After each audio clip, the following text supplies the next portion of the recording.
Liga Veneta al traguardo dell'Assemblea provinciale. A Vicenza si riunisce il Carroccio, porte aperte ai militanti, ai sostenitori, ai simpatizzanti. Al popolo della Lega arriva un invito che recita: c'è bisogno del tuo aiuto, della tua voce, delle tue idee, delle tue proposte per ripartire. Insomma, il Carroccio ha bisogno di nuova linfa. La Lega di Salvini, dopo essere cresciuta in un primo momento, ha iniziato un forte calo non solo a livello nazionale ma anche a Vicenza, dove alle elezioni amministrative c'è stato un crollo dal 15,88% del 2018 al 6,43% di quest'anno. Insomma, dallo zenit al nadir, qualcosa non ha funzionato?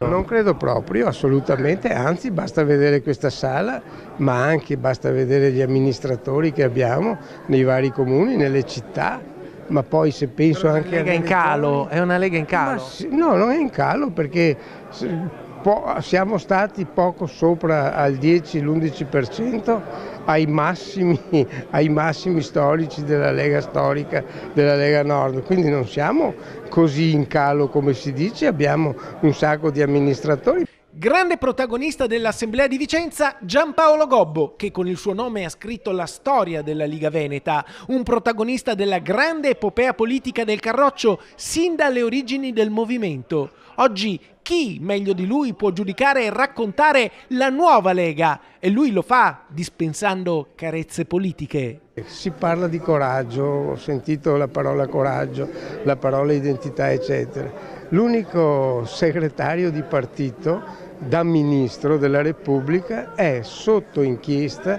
giudiziaria per aver fatto quello che nella sua funzione doveva fare. Credo che questo sia l'esempio classico che Salvini non ha cambiato assolutamente il modo di essere e di fare.